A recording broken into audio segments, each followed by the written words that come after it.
Hello, my name is Dr. Robert Priebe. I am the creator of the video log called Parks Are Like Icebergs, which is available for free on Substack. I share my 30 plus years of parks service delivery and parks planning. I also share my recently completed PhD studies on parkland decision making in the Edmonton region in the 1960 to 2010 period. I am also a sessional lecturer at the University of Alberta teaching parks planning. So that's who I am. I'm now undertaking a series of River Valley focused park tours.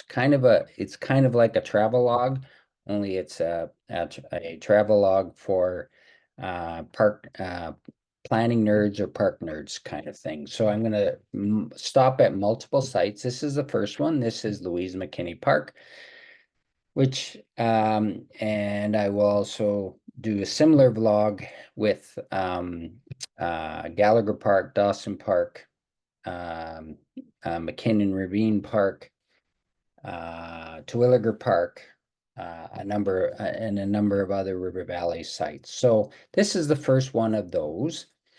And I break the vlog into really two or three pieces. So the first piece in the vlog it says, okay, what's here? What do you see above the ground? And in the Louise Mackinney case, you see the promenade, which is pictured behind me. There's some walkways, there's trail linkages, there's a performance stage, there's an oval lawn, there's a Chinese garden. Also nearby is the funicular, which brings people from the downtown down into the river valley kind of thing to access this site easily. So I describe in my vlog, in the first part of the vlog, what is visible, what can you actually see, but none of that tells you how that got there. Why are these amenities here at this time? And also, when you think forward, what are the things we need to think about as we plan for these today and in the future? So that's the second part of the blog, is what is less visible than you can see today? What is not visible, sorry, that you can see today? And this is where the nerdy parts come in, kind of thing, quite frankly. So it's things like, well, how is land acquired? When did this land get acquired? It's things like who who built this? Who built these amazing amenities that are here? How did they get funded? How are they programmed? How are they maintained? What's impacting the sites? So there's things like climate change. River Valley I'm particularly concerned about how climate change is going to impact the River Valley. There are things like governance. So how are these spaces funded, produced by who? The kind of the relationship between the city and civil society to make these amenities come alive, kind of thing. How are they created and how do they come alive? So that's part two of the vlog. And there's a lot of information, so I've broken it up into basically two lumps. One is what's visible and what is invisible, but is almost hiding in plain sight if you look really close. So that's how this vlog is organized. In terms of brevity, I can't go through all the pieces.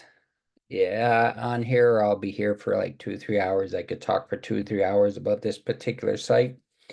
But I will take one thing when I go from park site to park site. I will take one thing and say, let's do a deep dive on elements of what lies beneath the surface. What are the things we don't see that explain what happens above the ground.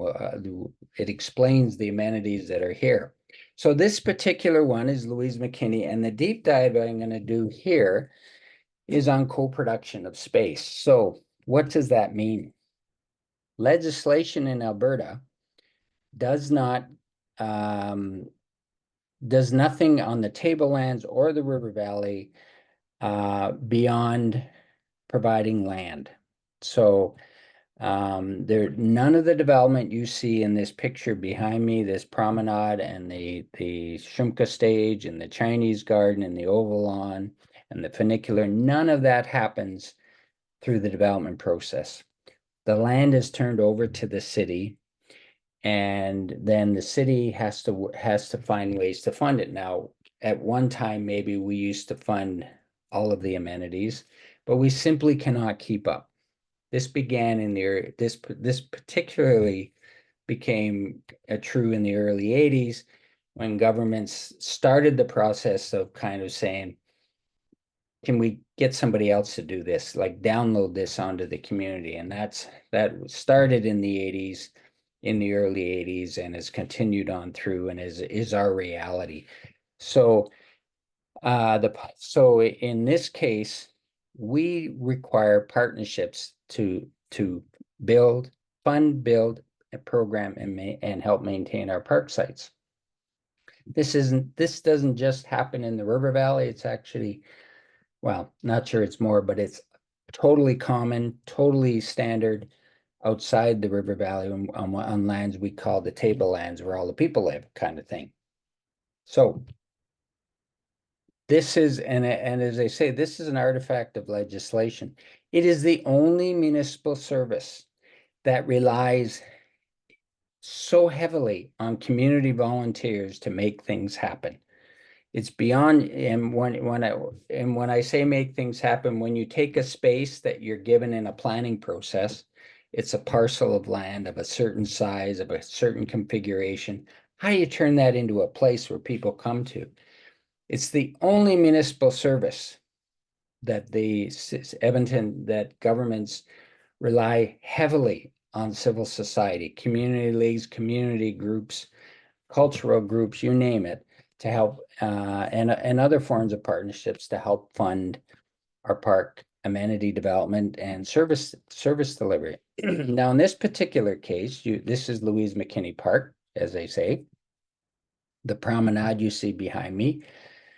The funicular, which is a little bit further down, but not very far out of this park, that the promenade and the funicular were both funded through funding acquired from the River Valley Alliance. Now, Edmonton is part of the River Valley Alliance.